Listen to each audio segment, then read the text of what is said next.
Welcome to the Slouch Theory. Slouch Theory. Slouching. Slouching.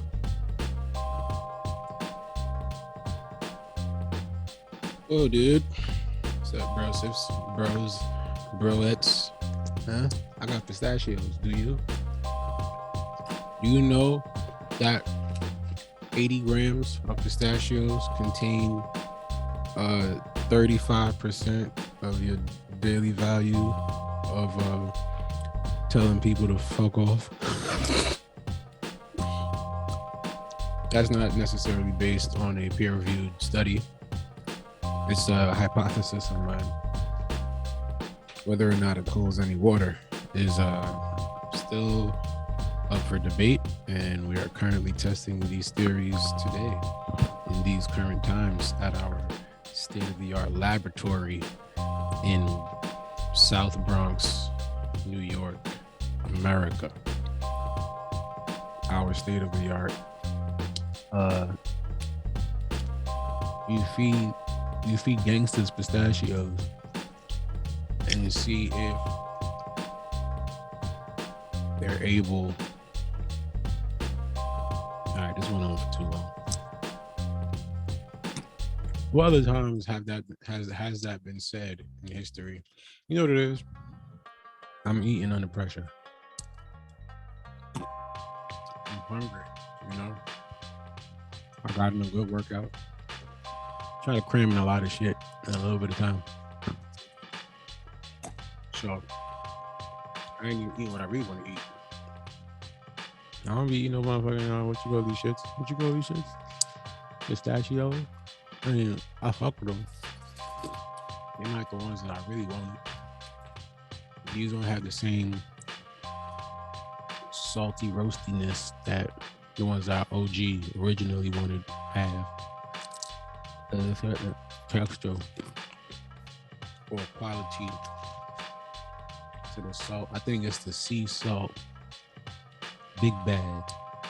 You know, the quality of the item changes based on the size you order. Like Doritos, the 25 cent, well, it's not 25 cents anymore. I think it's like 35 or some shit like that, but or 50 cent. The little tiny personal bag, the little personal bag of Doritos don't hit the same as the big bag. The big industrial size bag of Doritos got mad extra seasoning on it. Yeah, extra MSG. They got all of the MSG on it. The little bag, that's regular tortilla chips. I remember Chia Pets. Oh yeah. Hot in their sweater. Yeah. Hold on. Holy moly. Okay. Trying to cool off. I'm holding my nose. Trying to see if I feel like I got helium. Tax season coming up. Y'all excited? I know I'm not. And not because, you know what? I can't. All right, yeah, I'm not. Because why would you be? What's exciting about taxes? I understand it's something that, the tides have changed. The tides have changed. Let me get one last pistachio before I gotta be professional. Yo. What up, man? Hey, bro. Chilling, bro. How you living? I'm cool. I was squeezing in random assortments of foods and shit. Hold on. Let me put these in. You feel me? Let me get another one. He's still setting up. Let me get another one. Okay, take your time. You good. Oh, shit. Yeah. This one I have. Okay, I got it. Good catch. It's a good catch. You got to catch it. I'm over here struggling. I'm doing a lot. Before you came on, I was I kind of talked myself into a loop about nothing. I'll tell you the things that caught me up. First thing, are people ever excited about tax season? Second, the quality of Hot Pockets, has it gone up or gone down? I was also discussing pistachios and their effect on the decision making of gangsters. That third one is interesting. Where did that one come from? They're all interesting, but that third one really, that's something I'm curious to know where that thought process came from. All right, cool. Because I had bought a bag of pistachios. First of all, I gotta learn how to say it. I bought a bag. I bought a bag of pistachios today, and in doing so, because originally, I don't know if I'm doing a promo right now, but Walgreens, I feel like they get a different shipment of the wonderful bag of pistachios. Not that I'm calling it a wonderful bag. I think that's the name of the brand. Okay, the brand is wonderful, which is smart on their part. That's you know what I'm saying? I think you're gonna think it's wonderful. I think I gotta call it that. Yeah, you gotta call it wonderful regardless. So it seems as though the bag of Wonderfuls that go to Walgreens is of a different quality than the bag of Wonderfuls that go to C-Town. C-Town Wonderfuls ain't got the same type of salt or roastedness to it. And somehow this led me down the path of that big bags of Doritos taste vastly different from small bags of Doritos. Yeah, probably. I mean, the small bag is really compact. They really stuff in a good amount of Doritos, and there were big bags, a lot of air.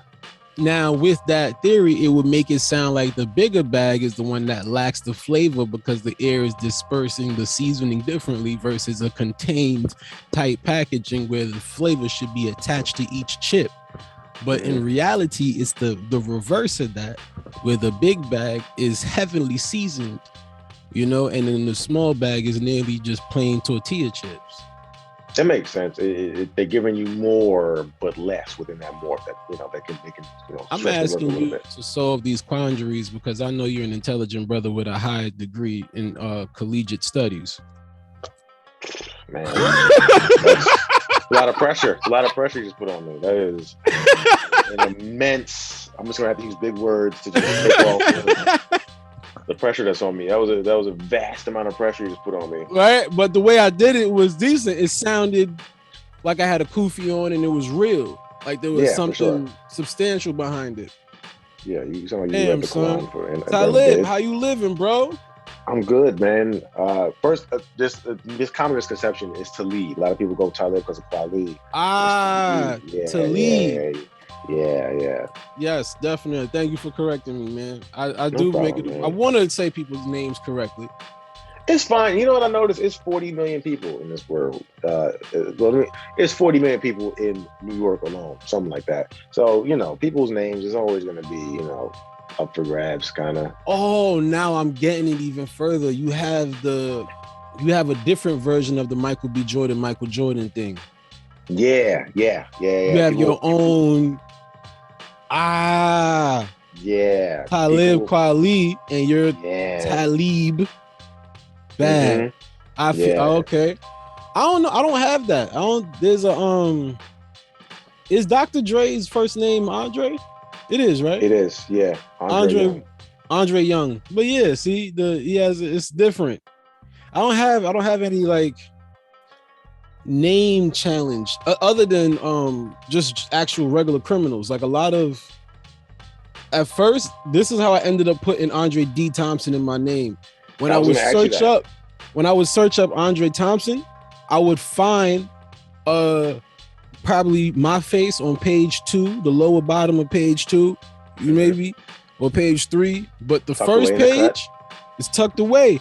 First page, Andre Thompson, is mugshots of various races. I mean, a mugshot of an Indian Andre Thompson, mugshot of a black, white, Spanish, all of them named Andre Thompson. All of these niggas went to jail. And it's like, I got to diversify myself, make it a little more specific. So I threw the initial in there. It worked. That was smart. That was actually really smart. It's going. Gotta stay out of what is- jail though. Yeah, that's the key part. I gotta keep that one part going.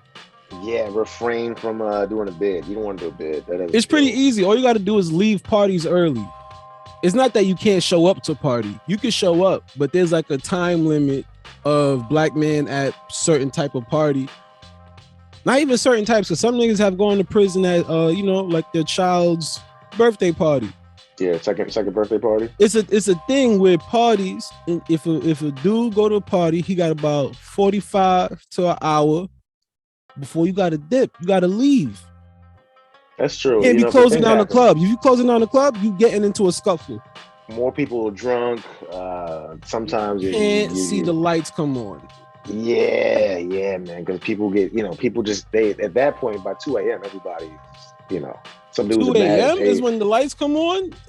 Wait, you from I'm from DC. So that's why. So yeah. New York is what y'all lights will come on till noon when y'all. I'm like 2 a.m. Yeah, DC. Jamaican parties just starting at 2 a.m. They just telling them to pull up. It's just beginning. Nah, facts. My family's Caribbean, so I'm aware of. What part of Caribbean? Guyana. So word. Yeah. Damn, son, DC shut down early. I could have swore you was from Brooklyn. No, I was born in Brooklyn.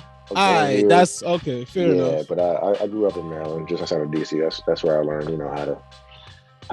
It's something where life. I feel like I know you from school. I know we met in comedy. Mm-hmm. Right? We met in comedy. I don't know exactly probably like a year or two before the pandemic, like 2018. Yeah. 2018, 2017-ish. Mm-hmm. But it feel like I know you from public school, like very specifically. Like I feel like some reason, even when I first met you, I'm like, was it lunch with this nigga? It's something where I'm like, what class was it? Algebra? Homeroom? The fuck, son? I was, it's funny. I as heartwarming too, because I was thinking that the other day. It's just something about like meeting something about black comics that there's an instant connection. Yeah. Like you just have we could have met yesterday, but it feels like we go way back. Yeah, I was just thinking that you hang around Alex Babbitt or Johnny, and it just feels like you've known them forever. Like you go way back. I genuinely wish we went to like public school together. Just imagine how our nights are now as comics. The level of roasting and all of that is going on, but we're together now doing this shit. But we weren't together in our them stages where when shit is extra funny.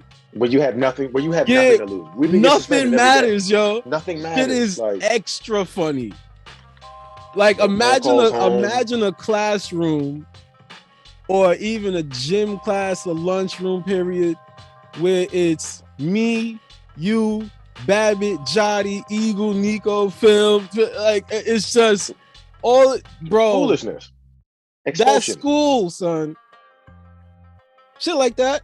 The stories where it's like I listen to a lot of these the come up stories of people watched as we're coming up, the Martin Lawrences and everything, and then you hear stories of how Martin Lawrence I think was working across the street from some place where Salt and Pepper was working or some shit. In PG County. You know about that? Yeah. And it's like stories like that, bro. Do you know anybody where it's like that? Where somebody you used to work with, somebody that from when y'all both wasn't focused or thinking about the world of entertainment and art or anything like that. Y'all both was just regular life, and then now y'all see each other in this version of the world and shit like that. Oh man, the weirdest thing that happened. I don't know if I have a direct thing like that, but one time I remember I was in 7th grade, and we had a substitute teacher for English one day. Word. And he was he was a substitute teacher, and he was a comedian. And I remember he popped in the VHS in 7th grade, popped in the Comic View tape of him. His name is I don't can I say it? Should I say it? I don't is it bad? I mean, is it a good story? It's a good story. Yeah, it's a good Yeah, story. yeah. If he ain't like beat a kid up or nothing, he ain't catch a charge. I think it's okay to big him up. I haven't seen him in years, so I hope he hasn't called a charge in that time frame. But his name is Vic, and he was on Comic View. So I remember we were in the class, like, he wasn't me, no comedian. Well, he was like, nah, I do comedy. Like, what? And he pops in the Comic View tape, and he's like, we watch him. He do like an 8-minute set, crushing on Comic View. Crushing, and I mean, it was crazy. Yeah, be at the club. Yeah, it was dead ass like they like, ladies, look, it's 2003. You gotta get in. It was something like that. Yeah.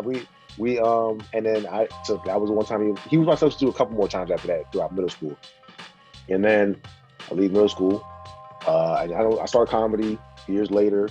Yeah. And the last time I saw him was like probably 2014, 2015, and he was performing. We was on a show together. And I was like, yo, like you were my like sub like 10 years ago. That's dope as fuck. And I don't know how he felt about it. He seemed like it was cool, but I don't know, like, you know. Oh, like if he felt like I shouldn't be seeing you right now or something like that. Yeah, you know, yeah. That's why I was like, all right. Oh, okay. You didn't know if it was a congratulatory or like embracing energy. If he was like, yeah, but it could be.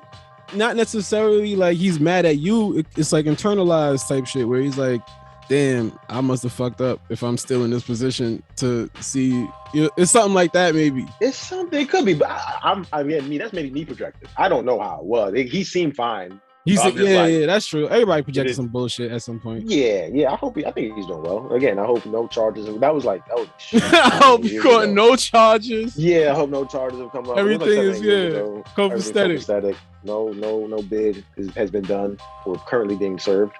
Facts. What was like you ever had like day jobs before? Around the day jobs before comedy? The shit you was pursuing, doing before comedy? Yeah, I wanted to be a sports writer.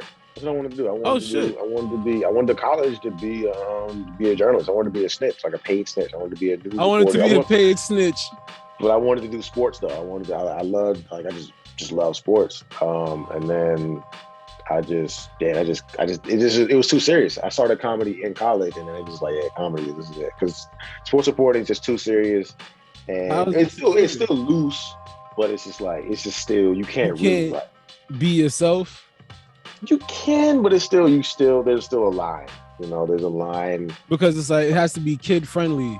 It's family. Yes. Yeah. Yes. Yeah, so the joke that's right there available, that's the killer joke. You can't make it at the expense of we have to keep our ad dollars because of our Exactly. So it's just like, you know, I'd rather just do stand-up comedy. And also I don't want to have to just talk about only sports. Yeah, you're restricted. Get stale too. Yeah, restricted. I want to be able to talk about a lot. Like sports could be a part of what I talk about. It can't be the only thing I talk about.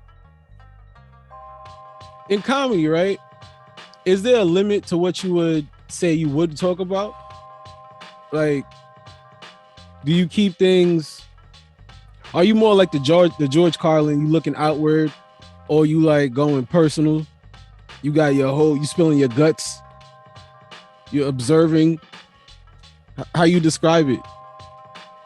I'm trying to be more, I guess, vulnerable. You know, trying to tell more life experiences and you know, like what's the word? Not wheel. What's the word? Wiggle those. Not wiggle. It's something. It can't be wiggle.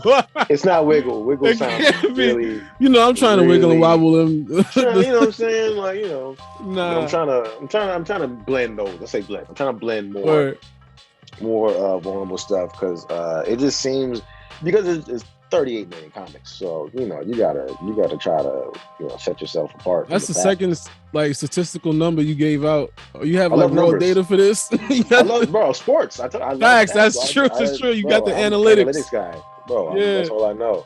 So I love a little bit of both. I love observational, but I learned that I can do observational comedy really well. So now it's just challenging myself. I feel you step out your comfort zone. Exactly. Step out your comfort zone. Like one of the things resonates more. I try to do is like I get it because when you're talking about the vulnerability, and the resonance of it is because you tapping into people's emotions. Mhm. So you tap because if you vulnerable, they're gonna feel what you're talking about. Now it's like we sharing more than the job of giving laughter or eliciting laughter. Now it's like you like me, like you now Or you might you're hate me. concerned. Or you Yeah, might like hate I got me, you but invested. yeah, it's one or the other. It's polarizing. You know, like there's something that you're going. It's going to stick with you. Like, damn, Oh this yeah, one that's comedian facts. talked about this. They talked about that. So I didn't agree with him, but like, damn, that was a wild thing. Or that was like, if I was in a situation that he was in, I would have did something else. You know, just That's something that the makes people think as they leave the show. Or, you know, that's the later love me on. or hate me, but you're gonna feel something. But you remember, like, so I forgot how it goes, but it's the same sentiment. Like, despite in what direction, at least I will elicit some type of feeling where I stick around in your mind. It's not gonna be something where it's like shit, just forgettable, I guess. Yeah, not facts. Because there's It's a just lot like of an easy. comedians. Yeah, and I'm sure I've been a part of that where I just went into a show where I just wanted to make people laugh. But did I stand out? Like they probably left the show like, oh, he was funny, but you know, No, like that was you got probably the it. job done. I got exactly. That's what it sounds like. Yeah, because it's like the job of the bare minimum to call yourself a comedian is to be able to get these laughs or a certain level of laughs on a consistent basis. So then after that, that's honestly the bare. That's just getting the job done.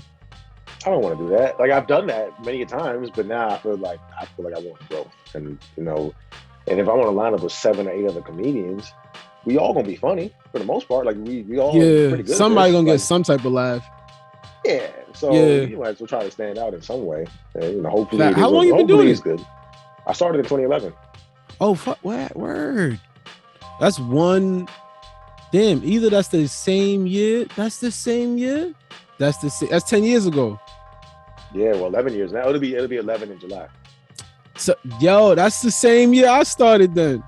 October 2011. Damn. Yeah, that shit's crazy. October 2011.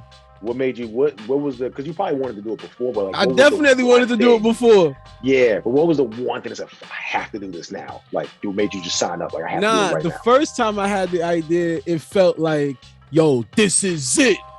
But I was wild young. I'm in junior high school at like Scholastic Book Fair level, junior high school. Mm-hmm. So like when I came home with the idea, one of the things I get now too is that there is no understanding of how comedy works. You don't know what the hell it is. So now that I'm in it and I'm doing it, I get how wild of a thing it is to come home at 12 years old and tell your family, listen, y'all, I don't really know about this school thing, but I'm about to sling these jokes. And your family be like, what? Yeah, okay. You know what I'm saying? Like there's no like clear path. It's wild what we do. It's bugged out. So I had the idea early. This comedian I know, Jamon Darnell, back from DC, funny as hell. I never forget, we was at this black ass spot. Like one of those spots where like you either going fucking sink or swim. And he's always fucking swimming there. He was killing it. And he was like, I think either I had went up at Bomb or somebody had went up at Bomb. And then he was hosting that night. And he was like, look, y'all, man, comedy hard as shit, bro. Comedy so hard, ain't no application. You just go do it. You know? Yep, facts. Do this shit. And I was like, he's right. Like, and the crowd died because it's like, yo, you just the application is in the universe. The universe will tell you whether or not you are allowed to participate in the games. It legitimately just weeds you out. I think most things or all things have that.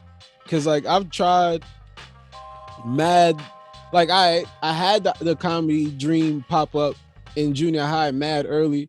I was already watching all of the comedy. I was already drawn to whatever was funny. And then I found at the Scholastic Book Fair, found Bruce book. I'm all just like super. I'm locked in. I'm mad. I got his album burnt on a SanDisk, MP3 player. Like I'm locked in.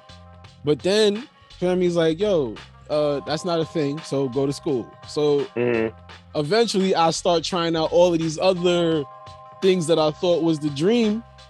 I'm playing different kinds of sports, mad different types of sports. I got wild heavy into cars. Yeah, I was doing everything, like whatever. Cricket. Like I'm like, I'll try it all. Like I'm trying to fill this void in my heart that jokes are supposed to be in. So I'm trying it all. And then I get back to it at 18. I'm like, all right, I'm legally old enough. That's so funny what I thought of when I turned 18. You know, people turn like the legal, like I'm finally legal. I could go, I could move out. I was like, I could finally tell jokes now. Like, I immediately was like, I'm out. I'm gonna just keep this little comedy thing a secret and just do it and become famous. And then they'll find out because they see me. Just, you know, dumb first thoughts. You know what I'm saying? Like 18 years old, stupid as shit. But I feel like you keep jumping into all of those different fields. It's like you go in thinking that this is supposed to be for you. You get in it, you try, and then you meet the person that it is for. And it feels different. You can visibly either see it or experience the difference in the two of you, where it's like, oh, this is really where you belong. This is what it's supposed to look like if, you know, when it's done correctly versus when I'm doing it. Like I played ball, but I'm ass compared to niggas that really are supposed to be playing ball. And that they got the drive for it and the passion for it. You've seen them, bro. Like the dudes that's supposed to be playing basketball, when you play them, you're like, oh, okay, yeah, I should go type. Like I'm supposed to be a nigga that types. Let me open up a notebook. Let me like in comparison to you, you are the one that should get paid for this shit. It's just, I feel like everything got that in there, bro. You ever tried? You ever had like an alternate dream? Like you had a mixtape year or some shit. Niggas was singing or something. Oh yeah. Some wild shit. You do b-boy shit. I used to write rap songs like in middle school. I used to write rap, and it was funny. You mentioned you got like a very similar. A couple things you mentioned that I'm like, damn, that was me too. So like middle school, I was watching. You remember Coming to the Stage on BT? You ever watch that? Hell yeah. Yeah, with Lil Duval and Lil JJ. Hell I was watching them and like, bro, I used to watch Lil Duval and like, yo, that shit looks fire. Like this is it. Like, yep. And then Chappelle was dropping at that time, and Chris Rock dropped Never Scared, and I was like, oh, this is like, I want to do this. But again, I was 15. I did it later on. I was 15. I remember I was 15. I think I was going into 10th grade or going to 11th grade, one of the two. And I called up a comedy club in DC. I was like, yo, how old do you have to be to perform? I just pull up. He's like, you got to be 18, or if you're under 18, you got to bring your parents. And I was like, oh, well, my parents are going for that. So I have to wait till I'm liberated. I'm 18. And then you mentioned how you ain't tell your parents, and you was like, I'm just going to get famous. Nobody going to know. I did the same, bro. I didn't tell my parents for 2 years. I didn't tell my family for 2 years. Like I told my family in 2013, my mom was like, why even hide it? They accepted it and received it so warming. And I was like, oh, why did I? This is not what I thought. Yeah, I thought y'all was going to be like, you better focus on college. You better finish school. But they're like, dude, support anything chase you your dreams, bro. Yeah, supportive. Like, when the next show, I'll pull up. Bro, I was like, I'm okay. Oh shit, y'all love me? Yeah, y'all love me and shit. Damn, that's weird. All right, okay, all right. Well, that is not what I expected. Yeah, it was weird, bro. Like just hiding. So I tried to rap. And then I wanted to be an athlete, but I hated practice. Like I played football like 5th to 8th grade, and I'm no good, bro. I hate practice. I hate work. I hate working out. I love basketball, but that's mad funny. I hate working out. I hate practice. But I love basketball though. Like I play basketball any day now. Like as an adult, I love playing ball. But like you told me I had to like do it and wake up at 6 a.m. with like the way people were supposed to do it and shit. To make a job of it. Yeah, that's the thing, because that's when because like even in comedy, I know you felt the transition of when it was, this is just some far away dream that's like it's always, I feel like it's always been surreal. Every time, whatever the fuck, it's always like, wow, I am doing this, huh?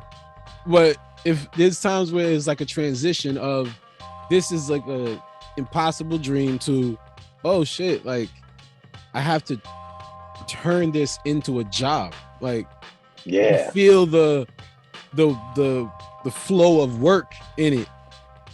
Your existence in it changes. Your relationship to it changes. Your lifestyle fucking changes. It's like I remember that shit. It's crazy. When do you think that shift came for you? When do you think that like that made it was phases of it. landing? It was like phases of shifts where I remember like, the initial introductory, it's just raw signing up for open mics and just running to as many open mics. And then like for me, it was like I did a bunch of open mics, and then I was looking at the dudes the people that was showing up to mad open mics. Like I would like see them at every one I ever went to, or I got you finally make friends or whatever. So then I see them post about it. I would look at them like I should be moving like that too, at least close to it. Like I can't be far from how they moving, because the way they moving, it just like I treated it like sports, bro. I'm like that nigga benching 315. I gotta at least get to 290 out this. I can't. I can't be out here struggling with the 180s. Like I gotta do something. It felt athletic. Like Eagle Wit, that was at every mic. Nico every mic. Suba every friggin' mic. Suba was at every 40 mics. I don't even know. It was ridiculous. You'll never go 3 a.m. mic. You're like, bro, wait, what? How ridiculous. I'm just like, use at the 2 p.m. What? I'm like, yo, I gotta get like how at least meet the standard of work ethic, and then that's juggling, going to school and like a little bullshit part-time job, and then eventually enough stuff started to happen. I got some shit where I started making a little bit of money in it, and then getting booked on a show here and there, and open mics. Where it was like you're making a transition from just raw, no money ever. Like nobody would even smack you with a penny in their hand. No money whatsoever. No tip jar, nothing. You're not even. Don't you fucking say that word, money. Like from that level to okay, like at least you're putting me on you're asking me to be on your show. Like flyers, my name's on the showcase. You know what I'm saying? It's like sometimes here, sometimes there, and then you're making a little bit of money, but you still got to juggle like the outside jobs too. And then like the full on shift, I felt like it was probably like year 7, 8-ish. I started to like regularly come home at 4 a.m. You know what I'm saying? Like every night of the life week. adapted to that. Yeah, like it was different. The stuff that I had to do was different. You know what I mean? Like some days there was a time where like what I have to do today is get up at this time to open up the store, the fucking supplement shop or something. And then eventually the have to is I have to record a podcast. That's like the one thing that's on the actual list that's tied to a time that's fixated. Yeah. Right. Everything else is kind of like this free flowing, you can work if you want to be successful thing. The work became optional. That's the wild shit where it feel optional, where it's like there's nobody pressing over you to be like, yo, you better write a joke, nigga. Like there's no, it's either you, it's you, yo. It's dead ass just you. It's like, can you tell yourself to not be a bum? Bro, and that's where the discipline really it kicks in, where it's like you have to like and I think back to school. I was talking to some homies about this the other day about like the school system sucks for sure, like across the country. Like the curriculum, like we don't learn. You work in school to learn. Nah, I don't. My mom. Okay. Yeah. The way you spoke about it, you sound like attached to it. You know the lingo and all that. Yeah. So the curriculum, all that shit it's we don't learn half of the stuff that we're supposed to learn. I think English is probably the most important. Like as closest as to good as we can get. I think the English departments are as best as we can get. But like math, what we learn as far as math and history and all that shit is not. They teach us the right stuff. Yeah. Useless. But I do think homework that prepares you for like, because even though the homework is like this shit is stupid, but it's like it teaches you like, yo, no matter, you got to do this shit. You know what I mean? Like if you don't do what you're supposed to do, if you don't do this assignment, you will deal with the consequences, whether it's a bad grade or whatever it is. if you can't be the teacher to yourself right now, if you can't mimic that feeling of the pressure of at least putting consequences on yourself so that you don't have to face the actual consequences, that's where it really is like, can I get my I forgot, was it Curtis Blow? Check yourself before, was it? Before you wreck yourself? Yeah, check yourself before you wreck yourself. Nigga, that's essentially, this is the goddamn problem. Why is he in the Hall of Fame of all the shits? He probably, he should be, because I hope so. That is Socrates level philosophy, where you can say a singular statement that can be expounded upon. Like the fact, check yourself before you wreck yourself. It's an extremely simple sentence, extremely simple statement. However, you can do a dissertation on it. Bro, like that shit is a life guiding prophecy. Before really one gets in trouble, before one ruins one's life, he has said opportunity. It's like you can put that in any situation, no matter what it is. It's applicable. Curtis Blow don't get enough love and respect. Is he like in Hall of, like he's in doc? No, right? Nah, they so this is a change.org petition just from 2020. It says there's a petition.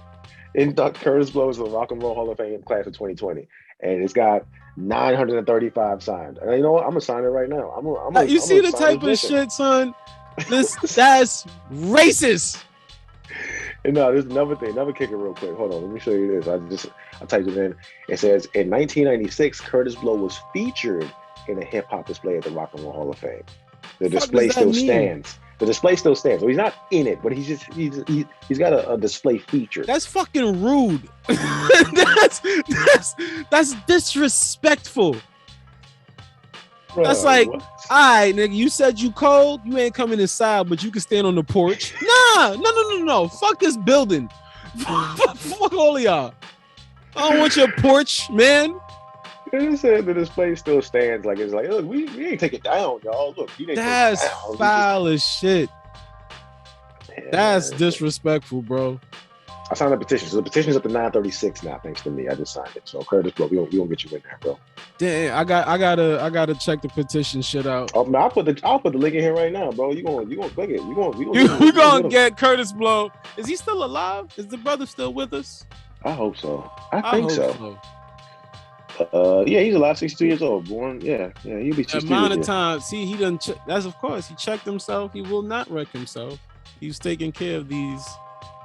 Not. Damn. Yes, I'll chip in $3 to distribute this petition. I didn't say all that. I didn't say $3. See, that's the problem, brother. I don't want to get committed to no financial obligations. I was just like I'll pass it along. But, Yo, niggas, I know for a fact that's the easy way to get me to stop clicking on shit. Make it cost me money. I'm like, bro, come on. I didn't ask for all this. I just wanted to help you, man. I didn't want to pay you.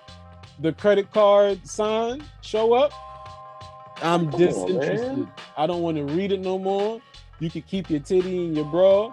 Whatever I was about to click is good. You can keep the click, son. I'm not taking. No, thank you. And it's like that $3 is not going to Curtis Blow. It'd be one thing if it was like me, like buying his music. But yeah, this is change.org just taking the money and doing Lord knows what with the shit.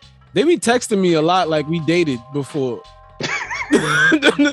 Fucking change.org be like, hey, vote for you. I don't know you niggas, man. Like, bro, I don't know how y'all got my number. Texting me at all hours of the damn day. I signed up for one petition. It was in 2016. You know what I mean? Like, now you still texting me 6 years later? Bro, tell me about niggas. Man, that's it. Yeah, shout out to, that shit was dope as fuck when I saw the video of Tracy doing it. Oh man, thank you. That shout out to Rollo, James, Nya, Quan, the director, Paris, man, everybody. Y'all still doing it? Yeah, man. Season 2 is coming soon. Season 2 is coming soon. That shit was crazy, bro. Like we taped that. You know, and you do videos and shit sometimes. Like, so Rollo sent me that in February 2020, right before he didn't shut down. Rollo sent me that. And I've been doing videos for years now, like sketching this shit. And you never really know what's gonna work, what's gonna. Right. I'm just gonna do it. I think this is funny. I just want to do this. Videos, minute- tweets, pictures, all of Tweets, that yeah, shit. you just, It's a I'm gonna crapshoot, post it. dude. Yeah, you just rolling the dice, bro. I'm posting Yeah. this and see what happens. But like, I can honestly say, I heard the track. He sent the track before we And you taped knew it it. was a hit type of I was shit. like, This nigga's oh, Quincy bitch. Jones. Bro, I was like, Hey, I man. knew it. Michael played that Thriller, boy. Bro, I was like, Oh, Rondo shit. sounds amazing. Like, this is going to be a hit. I was like, this is going to be a hit. And it just, it just worked. It just worked. It's so stupid. It's 25 seconds of video, just so stupid. Yo, that shit mad funny, son. That shit is hilarious.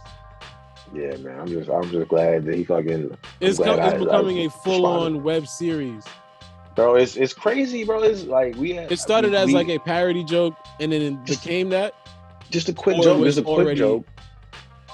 So we did he said that we were just gonna do video, just a parody that we put out, the initial. And theme that song. was the intent, just to make one parody and be like, all right, that was that. All right. That was that. even Then- more dope. Just random. We did that, And then it we just do took that, the fuck off. Hell yeah. took off, and then like this is like end of February, beginning of March, 2020. We're like, yo, this shit took off. We should do a series. We should make an episode. That's and then fire. pandemic hits like a week Yeah, the later. fuckery pandemic starts. hits. Fuckery starts. So fuckery came in with a big Big entrance. capital F. Yeah, for sure. And then months go by because I posted on Twitter that week. It didn't do nothing. It didn't do nothing on Twitter. It went crazy on Facebook and Instagram. Did nothing on Twitter. And then I remember September 15th, 2020. I just said they put Girlfriends on Netflix. So like that the that feeling fire got weekend. reignited again. Yeah. So Yeah. I was like, let me just throw this. Let tweet me out there, drop see this what's shit up. Let me again. drop this real quick. And that's when Twitter got hold of it. And Twitter, I think Twitter is the, I know TikTok and all those, every social media is important, but I do think Twitter is the most, I still think it's the leader in as far as like setting the tone for culture sometimes, if that makes sense. You know, like, because it went viral on Facebook, but it didn't get to Tracy from there. The Like, same when attention, yeah. when it went to Twitter, Matthew A. Cherry is retweeting it. Roy Wood Jr. is retweeting it. It's a different, you know, it's from where it was on Instagram or Facebook.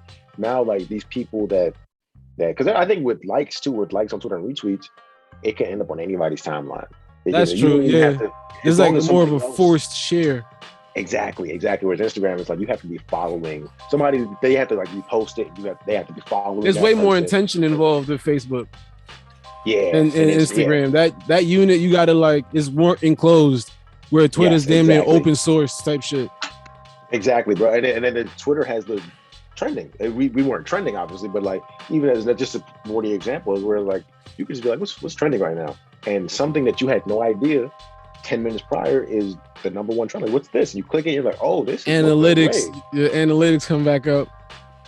Exactly. This nigga, 2.1 million people are talking about this. What's going on? So when it went crazy on Twitter, that's when we were like, hold up. We were like, because I remember, I think what we were doing this tweet was like, oh, I would love to see a series like that, something like that. A lot of tweets like that. A lot of people retweeting and saying that. We were like, yo, we kind of just gotta put out an episode. The people now. asking for it at that The point, people nigga, that's literally- perfect. That's the best situation because Yeah. you already have it's like, well, the audience is built in. You know they Exactly. wanted it because they told you, hey, nigga, where the shit at? Yeah. But you know what I don't like is that niggas tweeted that, but they didn't mean it. Because a lot of people that tweeted that and I sent it to them, they didn't watch it. So if you're out there, okay. you said, I would love to see this. This is funny. Y'all should Why make the this. fuck you ain't click it? Yeah, stop lying. Stop capping in your tweets, bro. You lying in your raps, bro. Like, go watch the shit. Go subscribe. That's the Go other watch thing with Twitter though, is because like sometimes the thing is that they say things for the simple, you know I'm getting at. It's just Oh. for the like. It's just for the clout. retweet. It's Yeah, just it for the ain't got crowd, nothing bro. to do with anything. No authenticity. No Nah, authenticity. It's just we don't like- mean none of this shit. I'm lying to myself today, nigga, right now, at the very moment. I'm hoping this lie gets me 30 followers. That's it. King lie, queen lie, we lie. So, You know, yeah. but yeah, I'm glad Twitter you is know. like that, bro. You could drop something different times it's a crapshoot. Sometimes like, does that come in? It has to. I feel like that there's like everybody's recipe to how they are them feeds into how they approach comedy and shit. Are you like a analytical like does the analytics factor come into how you approach comedy?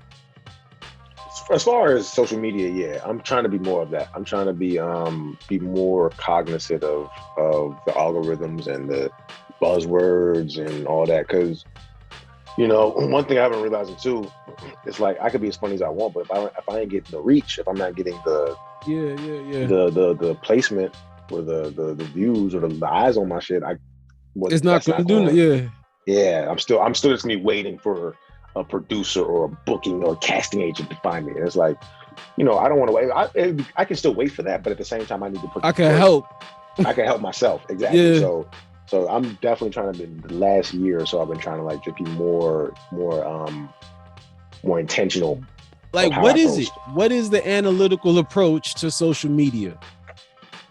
This is one thing about social media that I know is I don't know that shit. You know what I mean? But I'm learning and getting better. That sounds like a intelligent.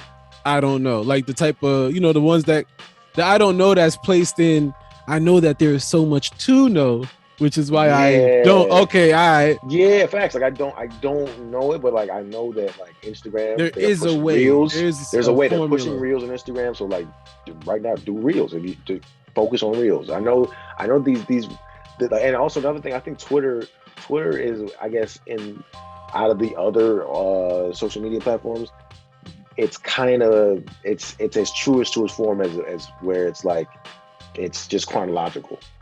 Whereas Instagram is straight up algorithm based now. Okay. Kind of, like where Facebook kind of algorithm based. Like you're seeing shit you get on Facebook right now, you're gonna see something from 3 days ago. Like, why are you showing me something? But it's based on how many likes it got. Whereas Twitter, for the most part, my timeline is based on what happened in the last hour. But Instagram, for the most part, but sometimes you're seeing something from 2 days. You get on Instagram, you see something 2 days ago, but it's because it got a lot of likes, or it's just because you like this person's stuff in the past. So I was like, hey, let's put this one in front of you. But I don't want to see this right now. Show me 2 days ago. I missed it. Don't show me. Don't show me now. I get you. A lot of that shit. So did not know that. Yeah, man, I don't even want it, man. Me talking this shit might get us shadow bans. The Illuminati gonna stop us because we figuring out Twitter. Bro, Zuckerberg, they won't let niggas get no money. God damn.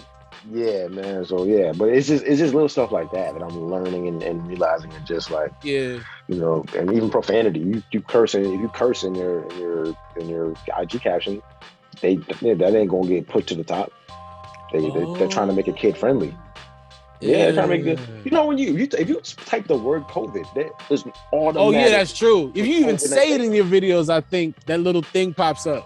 Yeah, for more COVID-19 information, go to CDC, blah blah. Like they are monitoring everything you post. So there's things that certain words they're gonna be like, oh no, you're not about to just. I don't care how good this video is. You got nigga in it. You got a slur in there to them. You're trying to. They're getting bashed for not being kid friendly, so they definitely won't be more keen and more. How the fuck Twitter don't get bashed for not being kid friendly? I think do people just want Twitter to be the Wild West? Twitter, I think that's part of it. I think Instagram can be very if it's used right, if you curate it correctly. Instagram can be this la land of imagination and fun and just funny videos and this and that. That is true. You can, like Twitter is words, bro. Like Twitter you can't is more stop open. Typing this shit. You know what I mean? Like it is what it is. Twitter is way more open. It's way more unpredictable. Yeah.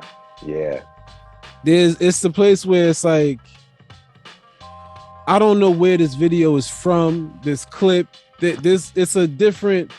Twitter, what Twitter is kind of like? You remember the Chappelle sketch where he did the internet? Yeah. Twitter is kind of like that. Like Twitter is what I feel people, when you think of the internet, it's Twitter. But for sure, like it's just random shit. That's a good point you bring up about shit. You don't know where the video came from. A lot of times somebody retweets something like, "Yo, where's this video from? Like, what is it? Like, what is a lot of that is it's like the internet on like you watch football, I think, right? That's what I think. I think you strong enough. I watch football sometimes. Okay, but are you aware of the NFL Red Zone? No. It's a like so NFL Red Zone is like this channel that started like 10 years ago where on the NFL Network. On it's so it's like that as like on Sundays they put like you could basically turn on that channel, and whenever a team enters the red zone, we going right to that game. So it's basically you are seeing every touchdown of every game. Word. You know what I mean? It's like it's like football on steroids. You know what I mean? You ain't watching like a drive from back in the 30s. It's like the money shot of football. Yes. And I think that's what Twitter is, where it's just like compilation. We combining all this shit, we putting it right here, like right here, man. And you can watch That's true. You can find whatever the fuck. Whatever you want on Twitter until they find you. And be like, you tripping. Yeah. You doing too much. Yeah. That's you got caught in 4K. The 4K. Oh man, yeah. So but you could get away with a lot on there. There's so much. There's literally everything on there. There's anything you want on there. And you be on Twitter at your job. It's 2 p.m. and somebody just horny and they posting a porn gif. You're like, bro, come on, man. Yeah. I didn't need that right now, bro. I was trying to be functional. I came on here to look for news articles, and now I'm fucking all the way on page 47 of these. Bro, voluptuous. Pixels. Just. I'm not. I mean, I feel it. The GIF is great. I understand you people got to work. Things has to happen, but there was a time where Twitter posted that it wasn't posted. It was like in the news that they were gonna like clean Twitter. Remember that was happening? Like that was a thing. I remember that. Yeah, you can't clean Twitter, bro. Twitter is. And then people almost revolted, like the French. Like they almost had a full-on, like a Haitian revolution over Twitter removing a few titties. Like they were like, no, this is art. This is art. This is all I have. Bro, really this is a dangerous thing. This is a dangerous thing. Have you been cutting back your Twitter usage this year? Or was that a goal of yours? Or what's your stance on social media? Shit, when I'm asking about the whole Twitter and analytics and whatnot, is more so I'm just trying to understand how other people have a relationship to this thing. Cause like, all right, the same way a person, we all don't experience anything the same. Mm-hmm. Even if it's close to, or it's close to the same experience, there's still like varying differences, and that's just based on how we perceive information. So if a person is getting a certain effect on Twitter or having a certain experience on Twitter, it's like, all right, it's based off of how they see it. Mm-hmm. So how does that app look to you? And that's kind of it. It's just like, because it's even something simple as this. Like most of us have an iPhone or at least some semblance of a smartphone, and the screens are kind of identical in the way you can set them up, and we all have the same access to pretty much most of the same apps. So it shouldn't be that much variation of how our home screens look, but yet our home screens look mad fucking different. For sure. You can pick up mostly any iPhone, and whether it's reaching up or down or across, you know what I'm saying? Like in social status, whether you feel like you're getting the iPhone of a person who's leaps and bounds above you, or getting an iPhone from a person who's freshly a homeless person, or you get an iPhone from the motherfucker that's right where you are at, right beside you. The things you'll find on just the home screen alone, the look of it, what would be the first things that they put in their priority. And then what you see is that their priorities, how you see into how they view what's important in the world and what they need to get to quickly, yada, yada, yada. So that tells some shit about them. So it's like, all right, apply that same thinking to just how a person uses said technology and how they relate themselves to it. is gonna determine what the response that they get from it is. So I'm like looking into that.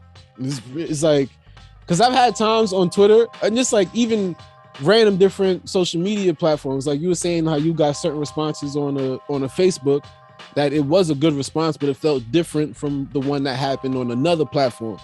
So it's like I've had things do well on different platforms, and then there's other platforms where it almost feels like, no, nigga, not you, not here. Like and it's like, yeah, there's like some type of code to crack in that platform and the way people use it, because they relate to that shit differently.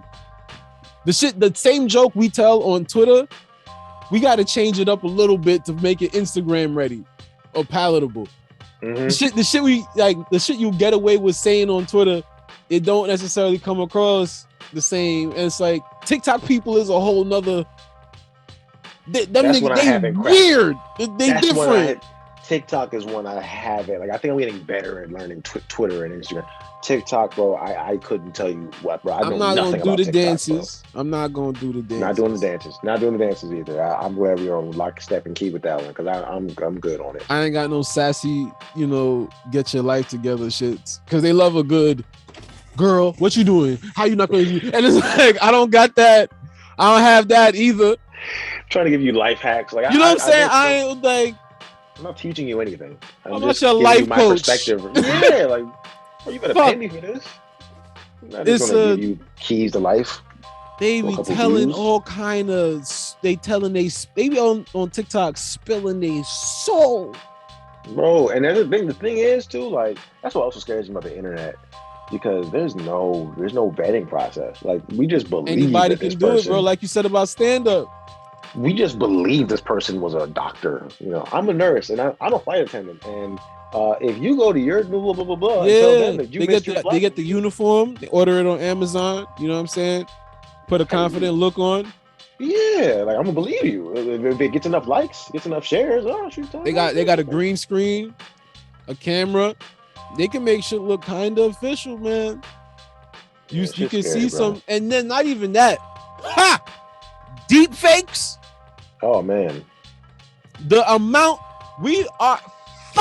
we're not in the, and I think I did see a video about a dude talking about the reality of the Matrix. I think Philip K. Dick or some shit like that. I think the name was. I don't know if I'm bugging out, but I feel like that was it. And Philip K. Dick sound like a fake name. It sound like it sound. You see, and now like even you saying that is putting me further. I'm going further in this freak out of, yo, all right. Do you have moments where you feel like you're living in a fucking simulation? Oh yeah, all the time. But like for real, like you walking and you like, yo, did I just see concrete wave just now? All the time. And I'm not talking about like a concrete put a hand up and wave his fingers at you, not like you tripping, but I'm talking about like, you remember in the Matrix when a nigga would like jump or like land on concrete and you could see the energy ripple in it? Yeah. And it's like sometimes if you look, certain places, it's kind of like that. I'm saying too much. They're gonna come. Yeah, no, we're definitely gonna get executed for sure. Waterboarded as soon as this is over. I've had bro. I remember it was a Dell computer. So I don't know if that mean anything. I don't got no problems with the company or no qualms. I like how y'all put the letters on the computers. It look cool. Whatever the fuck. I had a Dell computer, and this was the home computer. This is early. The monitor, the fat back monitor with the computer, the had CPU. To carry with 2 hands. Yeah, the keyboard, mouse, computer. And then sometimes, if you just leave the internet just open sometimes, you can hear a motherfucker just talking. You just sometimes like you'll just hear a conversation just pick up. That's wild, man. But it'll always be wild. Like foreign, like some type of international wire got crossed real quick. So you just be me and you chilling. How yeah, the game wild, and then out of nowhere my computer be like say like I don't know, nigga, whatever language. Say it. Hey, please. I know. It would say some How long other was the shit. conversation? How long was the conversation going for? Was it like It would be a like, quick outburst? yeah, like a good 40-second. Like you can hear him say, you know, like say if son was an actor, he got to get paid a day rate. Nigga definitely said 5 lines. You know what I'm saying? He said he was said enough SAG-AFTRA. lines that we would owe him some money. You feel me? Like he said enough lines, bro. And that would happen every now and then. Damn. So Nah, I don't know. think I had that. Damn. No, I don't discredit your experience. I never had nothing like that as far as simulation going on. But I tried to smoke a dandelion when I was younger. and then how did that work out for you? It didn't. It burnt my lips. I didn't know what I was doing. I never seen. I don't know why the idea came to my mind. I was home by myself. Came home early from school, and I seen some dry dandelion leaves on my mom's dandelion plant in the living room, and then I was like, I could probably go ahead, take a little piece of paper, roll that up like I see in the TV, like that bitch getting a little lit, and I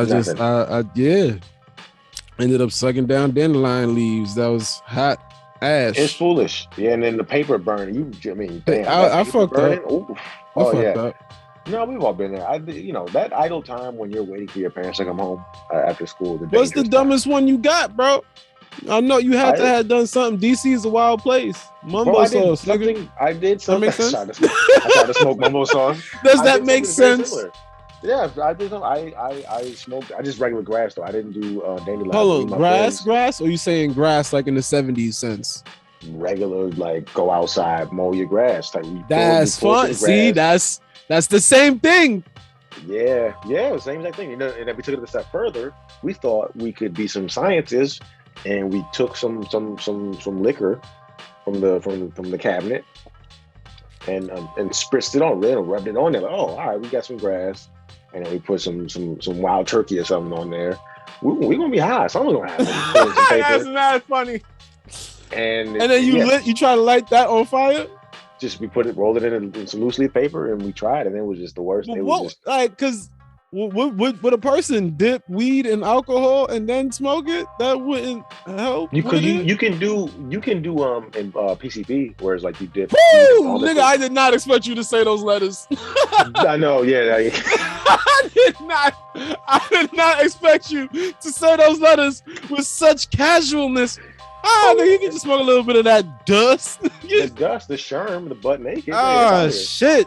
Yeah, that's where a lot of the dipping. They call it the dipper. In DC, they call it the dipper, where you take a cigarette or you take some weed, a blunt, and you dip it into some embalming fluid, and then boom. So life not hard enough. You got to make it challenging. You got to make it a little more tough. You got to. I don't understand the person who does that on purpose.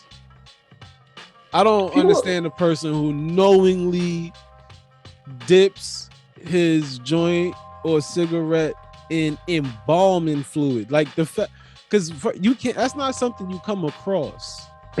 You don't. When the fuck do you ever come across embalming fluid? Yeah, I never met embalming. If you have the fortitude and the know-how to find embalming fluid, acquire it, and then use it, you shouldn't be as poor as you are. You clearly should put that effort somewhere else. There's a bunch of damn these niggas get on my fucking nerve. Yeah, man. Niggas looking for deeper highs, man. Sometimes you smoke too much weed, and it's like shit. It's not getting me high no more. And then people end up with crack. Oh, own crack. Shit like that. Chasing a bigger high. That's the scary part. You chasing a bigger high. Yeah. Never chase anything. If the high is not enough for you, you just gotta quit. Because it's not gonna end well if you're just chasing more highs. Yeah, and I feel like the chasing the high thing, that's like intervention. That's problems. Oh, like for sure. I feel that's like a turning point too. That's a turning point. Mm-hmm. Once you go from casual drug user to like it's something about saying I gotta feel that again, that exact one. It has to be that or better, but it cannot go below. Once you are like dictating how a substance is supposed to Mhm. That's a fucking threshold that has been crossed. Yeah, That's a different, yeah. It's scary out here, man. It's dangerous, man. Look, kids, just if you're gonna smoke a cigarette, just let it be a cigarette. Don't put it in that. Don't go extra. What the like? I don't know if I'm just naive and green, because that's the other thing I've noticed. Because of comedy, I know people who are at least seen them. I've seen a cokehead before because of comedy. Oh yeah. You know what I'm saying? Like, I haven't seen that before until and they also have this like air of I'm better than you because I could do coke, and it's just like, why? I don't even, what the fuck? I understand that's what the drug make you feel. Mm-hmm. You know, I understand from the accounts that I've read, but it's like, you don't realize that this is an old story. We've all seen this exact story now. I understand having that feeling in like the 90s, 80s, 70s, early, where there wasn't evidence. Like, understanding how fucking quickly the booger sugar could change your life. Oh yeah, is as accessible as like smartphones now. You know how like anybody at any income level can have some type of cellular device that qualifies as a smartphone device because it's widely available. It's just in the zeitgeist now, where you know, it's just like, this is no longer a premium product. This is entry level. Yeah, this is just entry level. This is what we do. Where if you see a nigga with a flip phone now, that's somebody with an alternate life experience. They've been through shit that you could not have. You know what I'm saying? Like, don't even try that. Don't fuck with him. Yeah. If he got a Nokia and no type of awareness about it, like this is just a device, son will take you out of here. That's a different type of nigga. He will get you up out of here.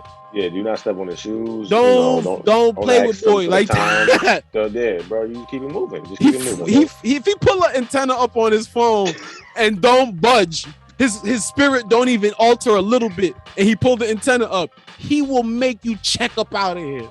Bro, don't look in his direction, bro, because that, even you looking at him crazy is gonna make him feel away. You're gonna be like, what you trying to do? Nigga, that just reminded me, bro. I remember this was by the E-Train. By the E-Train on Sufton. I almost ended up in a squabble. Nigga, I almost ended up in a little bit of a tussle. I'm getting off the train. He's clearly an older dude, but he got the Jim Jones fuzzy braids. You remember the Jim Jones? Yeah. Oh yeah, for sure. He got the Jimmy braids. He got on a BB belt. And then going up the steps. It's an older dude, but he's shorter. Mm-hmm. But nigga, like, you know, probably been to jail or something, little, right? So something going up the steps. We all going up the steps, and we like passing each other. He's like taking his time, gangster walking. I'm trying to catch a bus, so I'm not being cool, nigga. I'm trying to, so I'm trying to get the bus, and he gangster walking, and then I get around him, and he look at me. And he goes, the fuck you looking at? And I'm like, nothing. And he goes, nah, nigga. And he starts to follow me up the steps. And I'm like, I already gave in, nigga. I said nothing. Yeah, I'm backing off. I gave you the thing that you wanted. Fuck you looking at? Nothing. But I think it was because I'm obviously 19 or I'm some stupid young age. And this is a grown nigga, but he's upset that this is the Napoleon. He had to have a Napoleon complex because the fact that he had to look up at me, son was not having it. He needed extra. He needed extra. I need to win this further. I let him after he asked me the second time. We get up to the steps and he's like, "Fuck, you want to do?" I'm like, "Nothing." I gave the same answer. Because he nigga followed me up the steps. Fuck you looking at? Nothing, nigga. Fuck you looking at? And then he goes, he looking at me, this, like his head is at my fucking chest, tilted. He's like, "Fuck you trying to do?" And I'm like, "Nothing." And he go, "Oh, all right." I'm glad you let him have that because he probably needed that. Nigga, there's no. Of course he did. He needed that. Like something in him needed that to like, because it's clearly like, man, and you know that's the other fucked up thing too. Is if he definitely did time in jail, he definitely like he done probably got jumped crazy. You know what I mean? Bro, So I'll never fight a nigga that need to prove he tough like that. Because he's gonna kill you. Like Because he's hanging his hat on, yo, I ain't got shit else, but what I do have, like this is what I need, yo. I need this. This is game 7 for him. This is this is win or go home. I don't need that type of pressure, bro. There's too much. I don't need that type of pressure. I love New York, but there's too much of that. I think there's too much of that. Compared to DC don't get wild like that. I heard the rap nigga DC ain't no. DC get wild like that. Yeah, it's wild over there. To be fair, there's more people in New York. That's why I think there's more of it. It's condensed. DC definitely, condensed. And there's way more condensed. There's way more city. More opportunities to run into bullshit. Exactly. But DC's full of it. Any city's full of that. Any city's full of that. But it's like New York is like, it could happen. It can happen anytime, anywhere. Like you started comedy in DC? Yeah. Oh shit! How long you was out there for? So I started comedy in 2011, and I moved up here September 2016. Oh shit! Word. You was out there for a good minute then. Yeah, damn, I haven't been to DC to do stand up yet. I've been around it. I think I did Bethesda, Maryland. Okay. And then I did something in Baltimore. Good comedy out there. Man, bro, please plan a trip out there. Hit me up, bro. I'm trying to. I can put you in cahoots and contact with some people, bro. Like the DC, it's.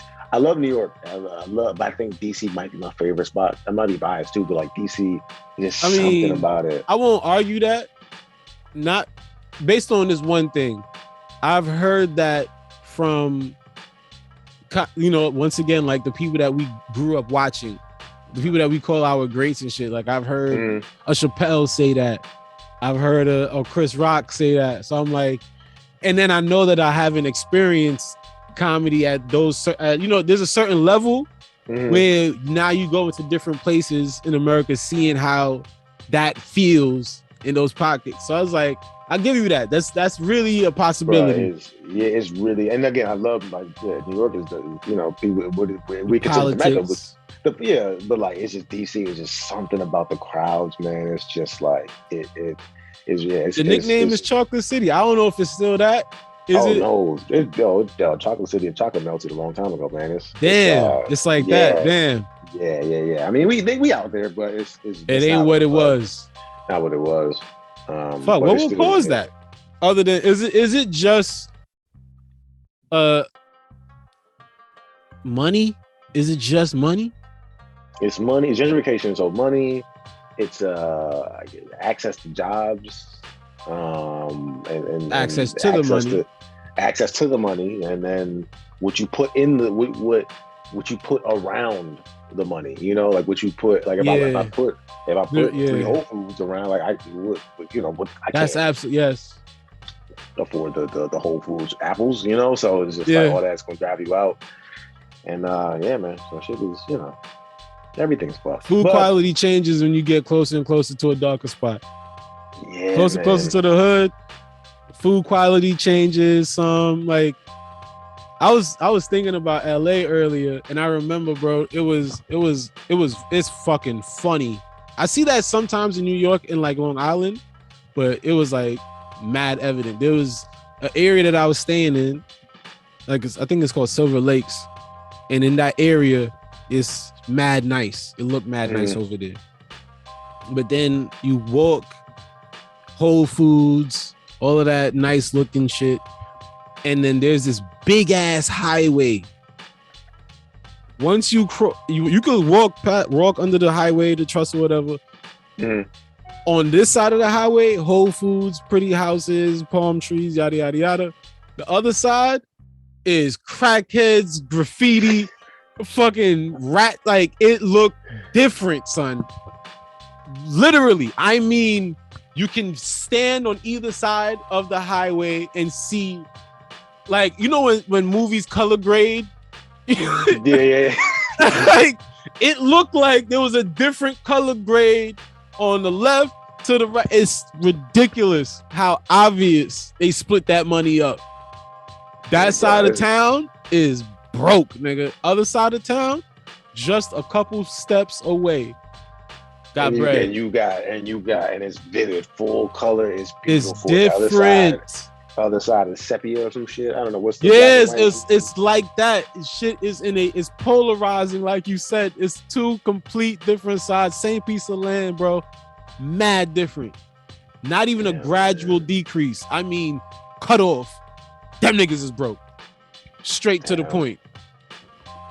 That's rough, man. That's the area it's like when you grew up in DC, it's not like that. It's like a different type of vibe is the area where you was at. Yeah, so I grew up in PG County, Maryland, which is like, it's like 25 minutes from DC, 25. It's is that the hood? Is it the suburbs? There's hoods in there.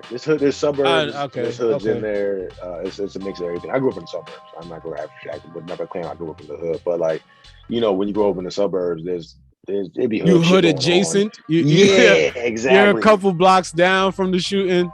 Yeah, and then 15 you know minutes. you go up and then you know, especially now, like the hood will come to the suburbs too. So it's like they come jacking cars, come getting. So it's just all that shit. So it's definitely, especially in the last 10 years, like the city, the hood be out way more now. Landscape changed. Landscape's changed, so they everywhere now. So like, you know, people taking risks, and they don't even especially in a pandemic. Like a lot of people got nothing to lose now because they lost it in March 2020. So Thanks. they just there's the restrictions that they put on shit, like, we ain't gonna go rob over there, we ain't gonna go try with it. Them just is gone. It's what it's robbing season, bro. Open season. But it's PG County is like, it's like 30, 25, depending on where you are. It's like 25, 30, 20 minutes from DC. So it could be, you know, anywhere. any place has like crime. Any place has, especially when you put fucking you know, poverty. You limit poverty. You limit access to shit. Yeah. What you going to do? And there also is like, there is like you hear a lot of stories about in that area, PG County, where it's suburban kids that their parents, you know, whatever their parents are doing well for whatever reason, you just end up, kids just end up, or adults end up, they become adults, end up just doing stupid shit, right? Choosing to live like they have to be gangsters and shit like that. Yeah. I think that's more so that they influence because they just like the niggas that want to be popular, and that's one of the paths to take is to be the gangster nigga. For sure, because it gets you that clout. And this other thing too is this is another thing where it's like, now as I get older and I look at my upbringing, I look at like the love my family had for me, and the love that I was surrounded by. Like, man, there's a lot of other factors too. You know, like it's not just as simple as like they just want to be bad or be popular. It's like they be looking for, you know, affection. And you know what I mean? Straight up, bro. Like, that's a not fact. Like, if niggas got a hug, you know what I'm saying? Every once a week, I wouldn't be robbing you, lady, if you just hugged me. Fact. So it's just like it's a lot of that, man. So, you know, I don't want to tell anybody what to do, but maybe the next time you're being, you know, accosted, is that a fair term to be used to use right now? Yeah. Instead of showing him or her fear, hug him. Hug him, bro. Just offer the hug. Don't just reach out and do it because they might think it's an attack. Yeah, that's stab. Say, like, yo, right in the sternum. Don't rob me. I will hug you. I'm opening my arms right now. Please don't shoot me. Don't shoot. I'm only stepping closer to give you the love that you clearly have missed. Please accept my affection. I will not retaliate. Hey, give it a shot. Bro, you see a lot of shit like that. Somebody talking, they about to get robbed, and then like so-and-so talked them out of getting robbed. Yeah, give it a fucking shot. Let us know if it worked out for you. And if you do text us, email, or say anything, we'll know because you're still alive. So yeah, fact. It worked out somehow. But then again, 50 survived a lot of gunshots, so I believe y'all can survive a lot of. But I don't want you to get shot, period. This has taken too much of a turn. Tell it. You got anything you would like to tell the people? The floor is yours. For however long you want the floor, fucking let them have it. All right. Let's strap in, guys. Buckle up. We're going 2 hours. I got to talk to y'all. Nah, man. Look, man. I appreciate you having me on the podcast, man. Y'all keep supporting Andre. keep the guy's hilarious, man. The guy is one of the best out, and he's the stars rising, man. So keep fucking with him, man. As far as me, you can follow me on social media at Talib Babb, Talib Babb. It's a lot of B's, but you can spell it. You guys are. I feel like you're a crowd because they got past the first grade. They got past. They can read on the fourth grade level at least. Yeah, that's all you need. Yeah, man. So follow me on social media. We got sketches every week with me, Chike Robinson, Aaron Bryan, and we got Squad. Squad. We got niggas with Rollo and everybody I mentioned. Quan, Paris, James, we doing it. What else do I got going on, man? Just follow me. You'll see. YouTube, everything, man. I'm out here, man. Just trying to make $1 out of 15 cents. 15 cents. Need to pay the. I tried to remember the rest of the song and started to fuck up. Mixed songs is quite a lot. Yeah, there's a lot of references to that line. I'm trying to think. Keith Murray got. I'm here to make $1 out of 15 cents. I don't know what his. Because that's how many black people are broke in America with the wealth disparities. Boom, yes. We did it again. Y'all niggas is not even ready for the science we dropping. Bro, we are. We're fucking Cornell West, bro. Is he canceled? You know what's crazy? You feel like you can't, like, it's just hard to just drop niggas' names now because, like, every time you say you don't know name, who's the person. Bro, somebody's gonna hop out. Nah, he was. I know. I remember he had a thing in the news for leaving Harvard. I think it was because they were like, they were fronting on him, disrespecting his name, disrespecting the God about not giving him tenure. I believe it was. Right? Yeah, I think so. I think that sounds familiar. I think that was the only thing that I seen of Dr. Cornell West. I don't know. I really, really hope no cancellations is floating next to his name. Yeah, bro. I'm tired of the ones that we like, the good ones, the ones we need. The ones trying to teach the word. It can't be those, not those. Look, man, keep the good ones safe, and you can take the bad ones. If they're bad, take them. I'm not saying don't take the bad ones. Take all them. Yeah. We all, it's fair. It's about justice. Yeah, but if they're good, man, let's make sure they we protect them, and hopefully they stay good. So there you have it, people. My brother here, podcast. We want Dr. Cornell West to have all the prosperity and abundance in the world and extend that to all of the black and brown people. I don't know why I sound so militant at this very moment, but this got very black. Right? Out of nowhere, it took like a black liberation speech. You almost sound like Stokely Carmichael out this motherfucker, but maybe not. Start the revolution. Let's start the revolution. Let's start the godmother. It's niggas.